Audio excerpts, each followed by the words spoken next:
A very interesting call and one that backfires. I know they're losing, Charles, but boy, to start the second half with the onside kick, risky. Felt like a sense of urgency from their side, coupled with, you and I both know the special teams coordinators, they sell their key plays each and every week to the head coach, don't they? And I guarantee he's been selling this one. We can get it, coach, we can get it. And that came together with that sense of urgency you talked about. The last run got a couple. Here's 2nd and 8. Brings up 2nd and 8 at the Steelers' 42. Going right back to Akers. And he'll get it down on the play to the 37. In the first half, he was held in check on the ground, but despite that lack of production, they still have the lead. Yeah, and they've got to feel fortunate about that. If they could actually get production from their lead horse, that would help open up this offense and widen this margin, too. Man open, it's Kupp. He's got it. And he is going to have a Rams first down as they're able to get the 3rd down conversion. A Ram first down as Goff finds Kupp. Now a run with Akers. And he's taken down after a gain of 3 as they move it from the 22 to the 19. 3 yards on that last carry. Here's 2nd and 7. They'll go again here with Akers. And he'll take this down for about 4 yards, down to the 15. The tackle made by Devin Bush. A gain of 4. And it's 3rd. Goff on 3rd down. And it's caught. And he's going to take this one in for a Rams touchdown. Robert Woods from Jared Goff. And the Rams tack on to their advantage. Always important to get the first score of the second half. Now you start to pull away a little bit and get some breathing room going. And now we find out about the fortitude of the group that's behind, because they were counting on getting into the game a little bit more, right? Maybe they get the first score. That doesn't happen.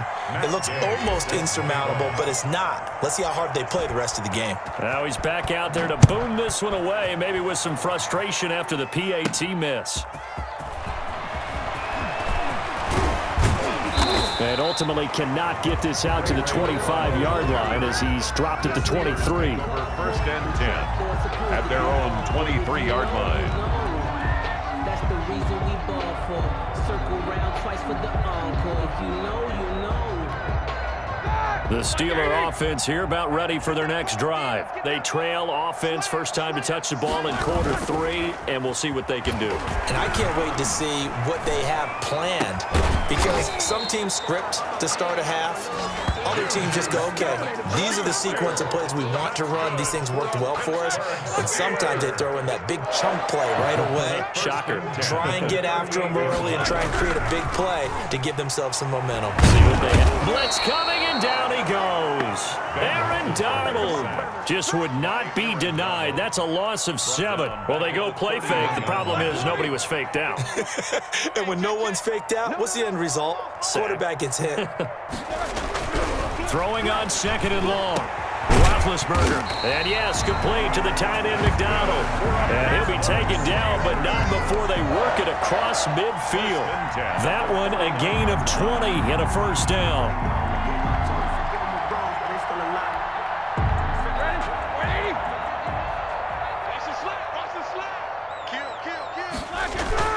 Play fake to Connor. Now Roethlisberger under a heavy rush, and down he goes. Aaron Donald able to get in there for his 2nd sack of the afternoon. Got to imagine the pass rush will be equally intense here on 2nd down following the sack. It's 2nd and 18. Oh, he got position on him, and he pulls it in.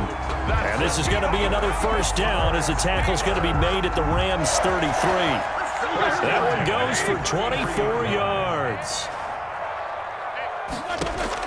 They'll throw on first down with Roethlisberger. And he's got his man, the tight end, McDonald.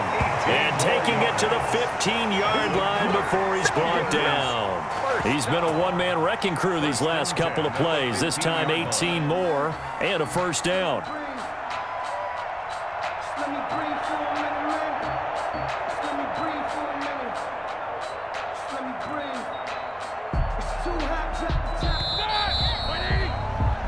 As they come to the line, they will not be able to get off another play as time has run out on this third quarter. This is the National Football League on EA Sports. Line of scrimmage, the 15. It's 1st and 10.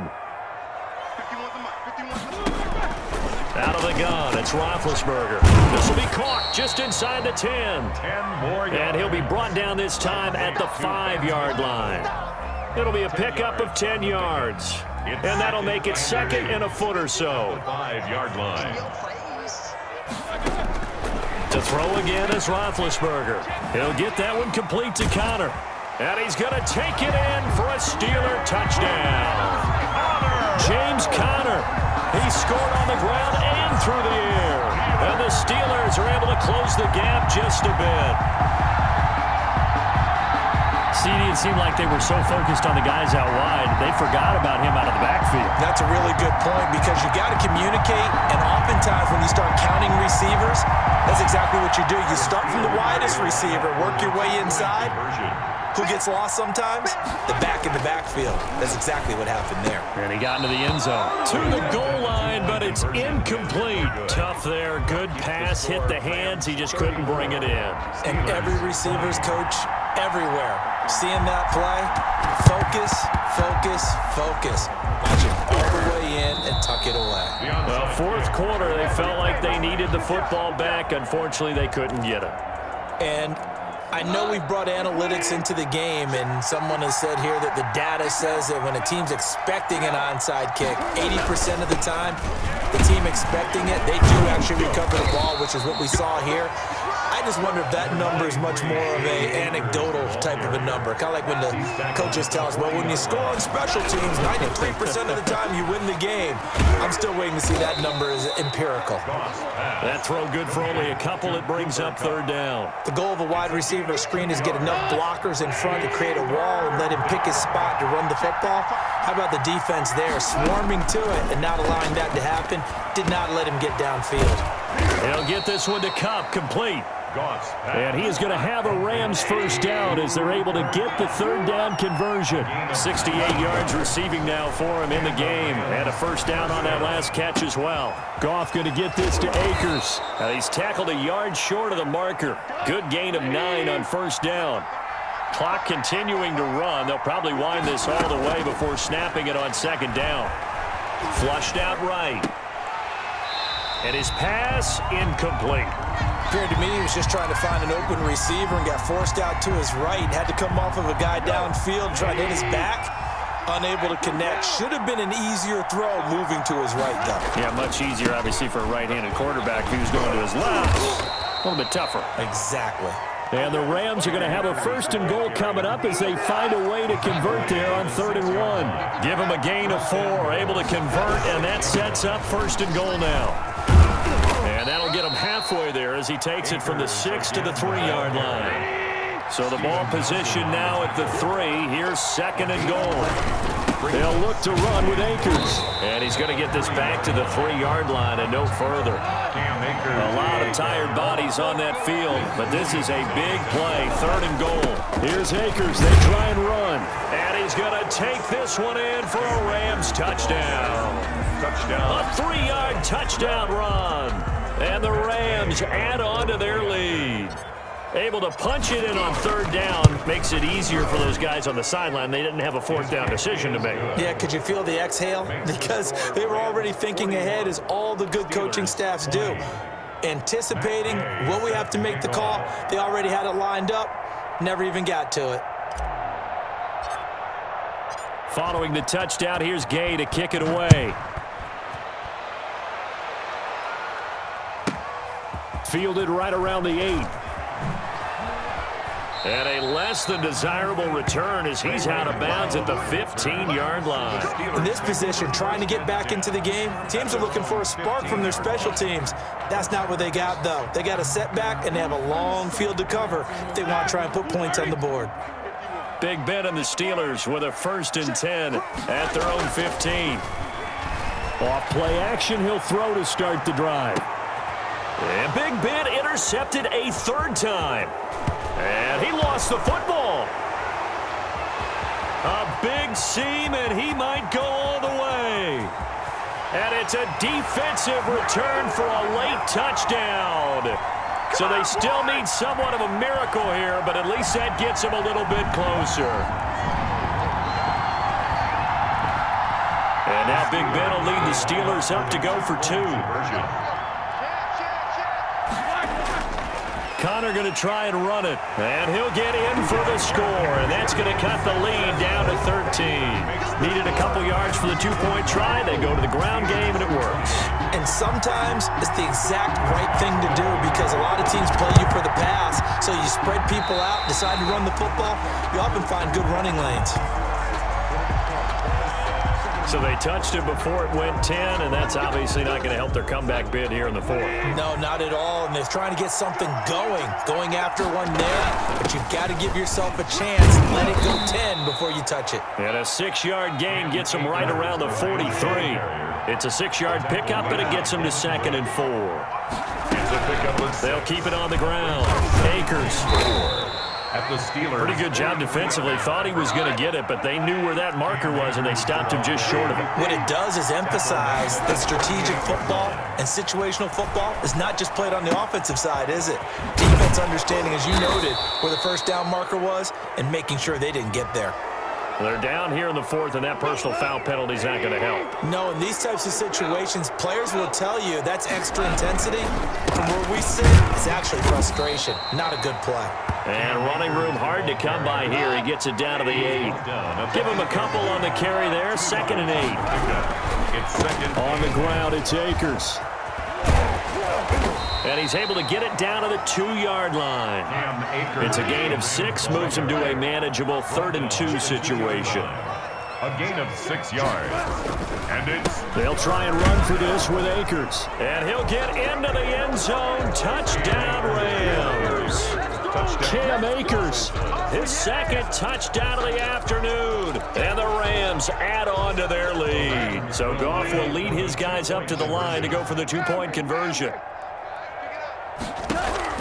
Out of the gun, Goff. And unable to connect. They don't get the 2-point conversion here. So unable to throw it in for 2 from the 2. Let me ask you, as a former DB, what changes there around the goal line on a 2-point conversion as far as how you're defending it? You just make sure you never back up and you never retreat. You establish yourself really on the line of scrimmage, put your heels on the goal line at worst. And if they're going to throw the ball, make them throw it over your head because they're going to run out of space because of the back of the end zone. Never let a guy catch one in front of you.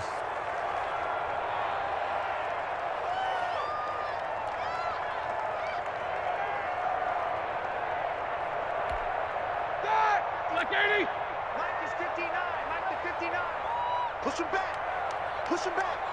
Mike 5'9", Mike 5'9". On first down, it's Roethlisberger. And a quick throw here, that's complete. And he's going to get this down near the 30-yard line. 19 yards there on the catch and run. I can put my defensive cap on right now, and I know they're saying don't give up any big plays now. They controlled this game throughout. And all they want to do is see it through to the end. I think they let their... And Big Ben intercepted a 3rd time. Picked up by Jalen Ramsey. The 30. Past the 20. Yeah, and he will bring it back. It's an interception return for a Rams touchdown. Today's final score, Rams 53. Well, Charles, it's one thing to win. It's another thing to win and put up the amount of points that they did. Boy, were they clicking on offense. They can't help but feel great about themselves, can they? I'm a game to put up that number of points, continually feel like they're moving the ball and things are working and clicking. They think that they can bottle this and carry it with them. And as an offensive coordinator, you just don't think you can do anything wrong. Whatever you call, run, pass, it's all going to work. That's called being in the zone.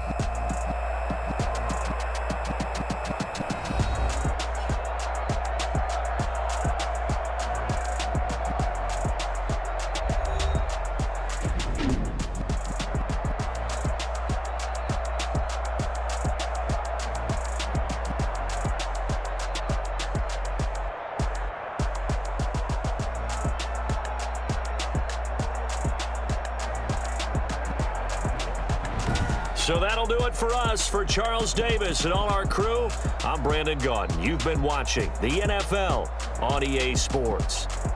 With that, we sign off from Heinz Field.